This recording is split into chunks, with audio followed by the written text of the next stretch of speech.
Thanks for watching this portion of Garage Logic on our YouTube channel, and thanks to our friends at Everest Men's Health for supporting this.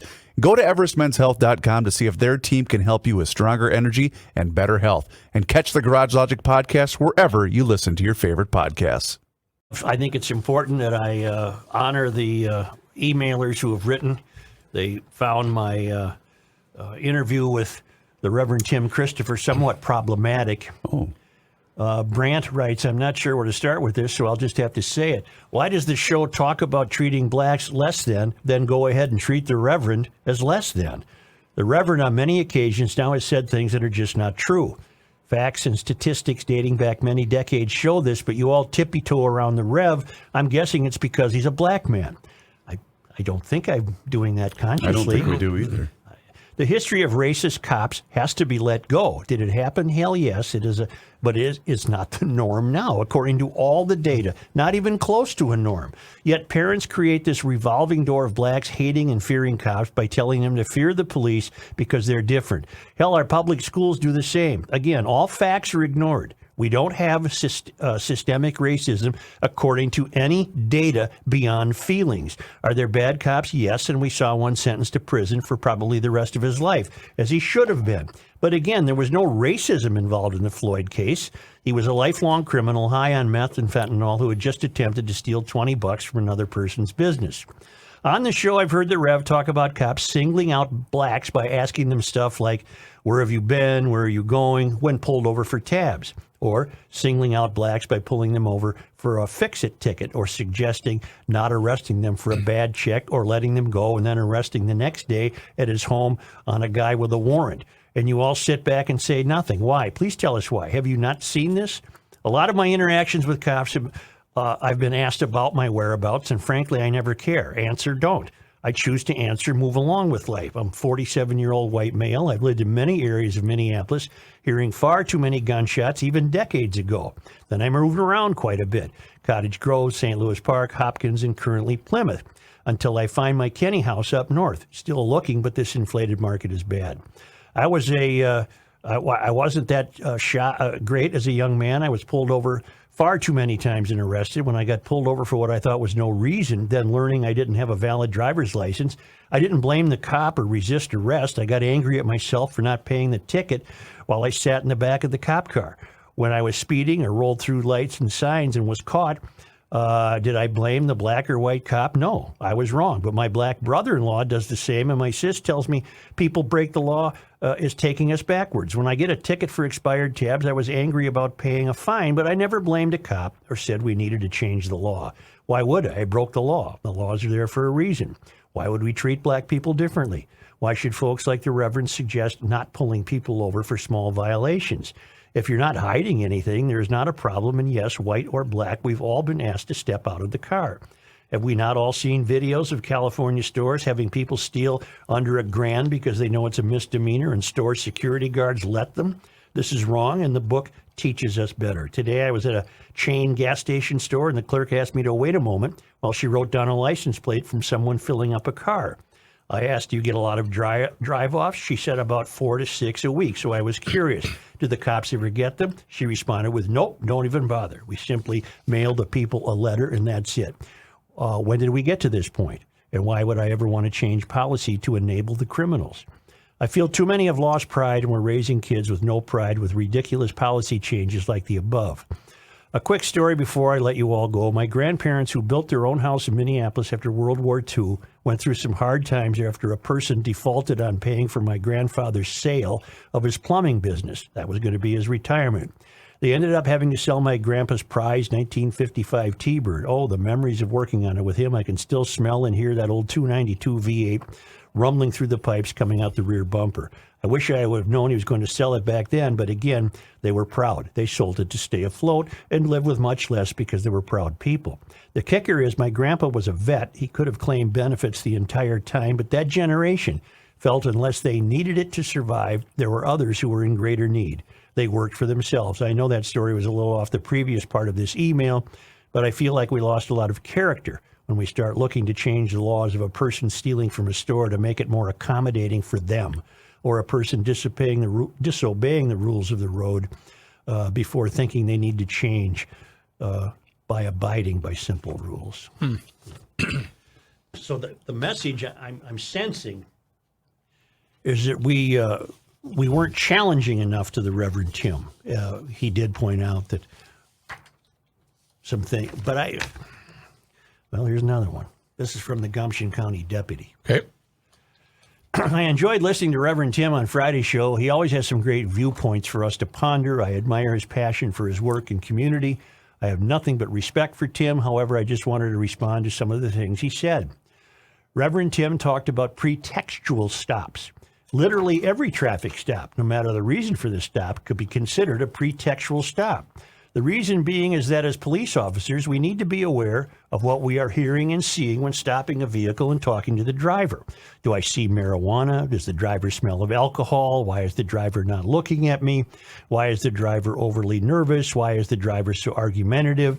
Are there other indicators of possible criminal activity, such as excessive air fresheners, loose bullets on the floorboard, stacks of mail in the car, catalytic converters piled up in the back seat?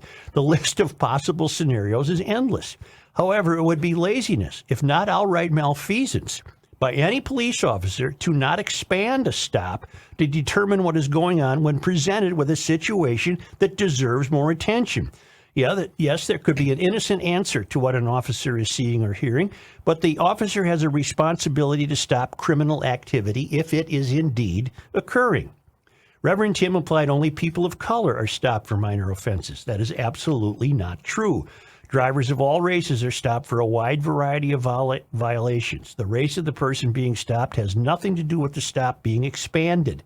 You need to realize searching a vehicle is not an insignificant event. With state and federal constitutional rights and laws protecting all of us from unreasonable searches and seizures, every cop needs to be able to justify a search or risk losing their job, being sued, and or criminally charged. To search someone based solely on their race is a road to professional and personal ruin. The Reverend also said people in his community get stopped simply because they look like someone else. I have 3 stories that hit close to home for me pertaining to that very topic. A number of years ago, my white, blue-eyed, blonde-haired, full-blooded Norwegian father was stopped by 2 squads on the freeway as he left Hudson, Wisconsin. You all right, Kenny? That mute button might not I be muted. working. I am so sorry. I apologize. Stopped on the freeway as he left Hudson, Wisconsin on a sunny Saturday afternoon. Apparently, the suspect in a nearby robbery was described as a white male leaving the scene in a red truck. That description matched the old man. After giving the cops his license and answering their questions, he was sent on his way. My dad was a successful businessman, yet he was not immune to being stopped because he matched the description of someone else.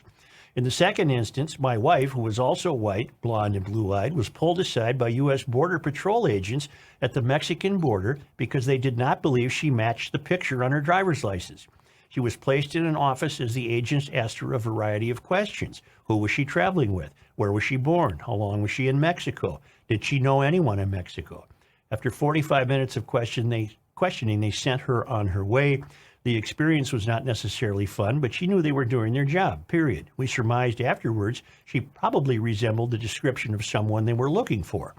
Lastly, I was stopped late at night on 2 separate occasions. In the first case, I was stopped because a vehicle that had been involved in the theft of a snowmobile was described as a dark-colored, older, junker-looking pickup. As my truck was 17 years old, it had certainly seen better days, so I ended up getting stopped. And aside, the cop who stopped me worked for the same department I did. In the second stop, a suburban officer said he pulled me over because I turned a block before another squad was on a traffic stop. The officer told me he was concerned I had been drinking and was trying to avoid the cops. As I don't drink, I told him that I was not avoiding the other officer, but simply heading towards the freeway. We chatted briefly before he cut me loose. Of course, as we talked, I could tell he was still trying to determine if I was in fact intoxicated. And why? Because he had a responsibility to the public to ensure I was not a drunk driver. Remember what Todd Axtell said of the traffic stop of John Thompson? By the book? You had a public servant representing the public. That's what cops do. These 3 stops were done by police officers doing their job, plain and simple. There was nothing unique or unusual or suspect about them. Today, the politicians and media want us to believe that only communities of color are subject to traffic stops, and pretextual ones at that. As I said, any stop can be labeled a pretextual stop. The constant message that cops are stopping people solely based on race is beyond wrong. I do not disagree with Reverend Tim that it can be frustrating and even maddening to be stopped and have the stop expanded. No one likes to be stopped to begin with. When I have expanded a stop and not found anything, I apologize for the inconvenience and explain my reasoning to the driver and any occupants for doing what I did. Most people understand. Some have called me every name in the book. Trust me, I have been cursed out by people from every walk of life in the last 32 years, but I have a job to do and I won't apologize for that. Cops have a duty to stop criminal behavior and take criminals off the street. The Reverend mentioned we do not know what was in the mind of the St. Paul officer who stopped Thompson. We do know the officer treated Thompson with respect and courtesy, which was not returned in kind. Watching the video, it was apparent to me the officer made a stop for a violation he clearly articulated to Thompson. The violation he saw what was on his mind. As Chief Axtell said, an officer was doing what the citizens of St. Paul expect him to do, his job. Almost done. The deputy gets long-winded. Reverend Tim added that Thompson believed he was stopped for being black because the cop looked at him before making the stop. Joe, we look at the driver for a number of reasons. One, in the event the person flees, we want to be able to provide a description of the driver. Especially at 1:30 in the morning, it is not beyond the realm of possibility a driver may attempt to flee from a traffic stop, either in the vehicle or on foot. Two, we want to have an idea who the driver is because some drivers who are unlicensed or intoxicated will try to switch seats with other passengers in the vehicle. Most times you can obviously see people climbing over each other trying to do so, but it helps to know what the driver looked like nevertheless. Number three, additionally, we want to see who the driver is because in court, invariably, the prosecuting or defense attorney will ask, did you see the defendant driving the vehicle you stopped? Number four, we are also simply checking to see if the driver is wearing a seatbelt. Number five, in addition to the driver, we want to determine how many occupants are in the vehicle, any possible descriptors of them, and if they are wearing seatbelts. Number six, on top of all this, we need to be aware if the driver or occupants are digging or reaching around in the vehicle, throwing anything out the window. Okay. We're learning a lot here. Yeah. Joe, you have always said that someday we will not be able to talk to each other. Will the next frontier be we cannot look at each other because doing so can be construed as being racist? Or maybe the don't look rule will only apply to cops? There is nothing reasonable about creating the expectation cops should avert their eyes to avoid looking at the driver of any vehicle they intend to stop. Such an expectation would be unsafe and impractical, nor do I want to write the report that says, while I had my gaze tilted downward to avoid looking at the driver I was stopping, I rear-ended his vehicle as he pulled over and came to a stop. Keep up the great work, Mayor. Signed, the Gumption County Deputy. And he he represents the mindset that is more typical than not. Right. Agreed. What did we learn from the Thompson stop? He couldn't have been treated more fairly. Right. I'm so glad that body camera was working. But let's go back to the conversation that you had with Reverend. The one thing I didn't like with the emailer is that we treat the Reverend less than. I think one thing that people need to understand is, and I don't want to speak for you, Joe, but when you invite someone on the show, even though you don't start arguing with that person, just because whatever they say, that doesn't mean that you necessarily agree with 100% of what they're on. You're just being respectful to the guest on the show. And with the Reverend, yeah, there are things we don't 100% agree with him on, but the Reverend comes on this show to give a completely different point of view than us four white guys can provide to the audience. Is that a fair statement? It is, but I think what these two emails would wish to disabuse me of is the idea that Tim had all his ducks in a row. Tim, God love him, he was trotting out some old cliches. I could have confronted him about that. I could have said, Tim, come on, you're not getting stopped because you're black. You're getting stopped for a reason. And I believe that to be true. I don't believe that cops are going out of their way to stop black motorists. In the case of Thompson, insisting that he was stopped because of racial profiling is preposterous. Because what he wished to insist was that He was stopped because he's a notorious anti-police activist. So the cop clairvoyantly knew that? No, he did not. He didn't know who he was stopping. Right. Didn't know who he was stopping. But I guess the part that I'm willing to give the Reverend way more benefit just because he not only talks the talk, he walks the walk. This is a guy that's on the streets on the weekends in downtown Minneapolis every single time. No, I know. But I think that the Gumption County deputy's point about expanding a search sounds to me fairly reasonable. Sure. And he's not going to do it without a reason. So to say to Tim, let's say Tim gets stopped for a busted taillight. And for the cop to say, how you been, where you headed. Oh, he wants to hear him talk to see if he's got booze on his breath. Yeah. I mean, I learned a lot from that email. Here's the cop and here's the driver.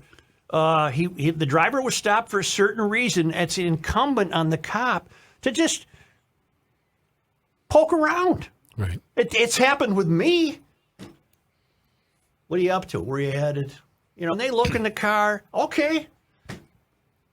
Yeah, that's the first thing they do is look in the back seat when they approach the car. And again, it all boils down to, with Thompson's stop, was the time of the day.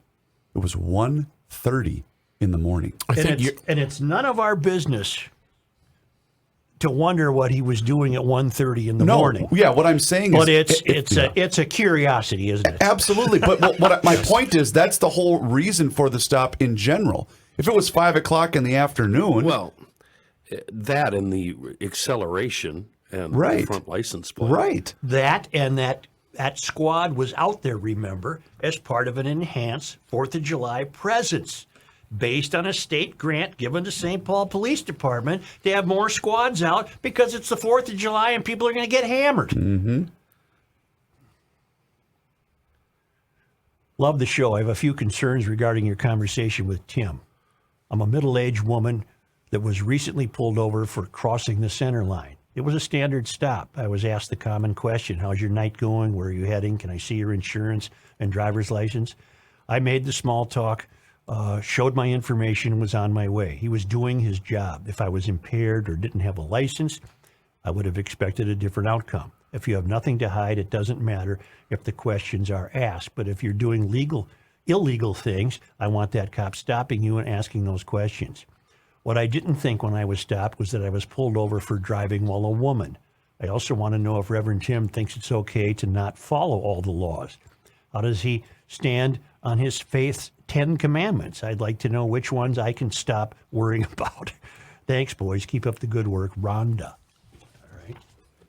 One more? Yeah. Yeah, one more. Now I'm wondering which commandment I can get away with. Or which commandments I have no shot at coveting the neighbor's wife, so I guess we could. That's off the list, okay? I don't, It's 9, okay. I don't do that. Whether I want to or not, there's no shot there. I would like to comment with regard to Representative. This is I'll save that. This is for our Thompson segment. I will save that. Well, in defense of the Reverend Tim, he's got thick skin. He can be confronted. He's not going to shut you down or turn you away.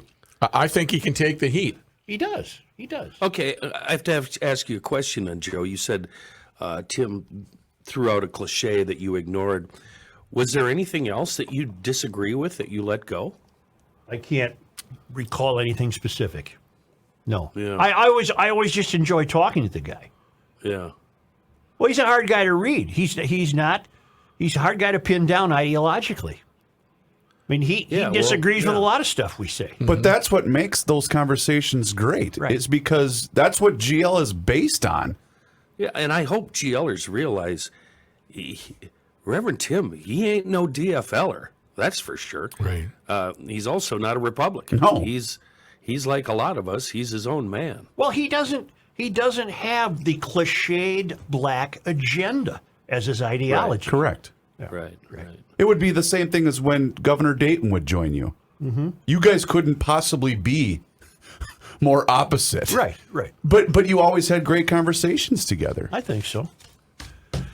Well, remember, if you want to get away from all this noise, Where am I going?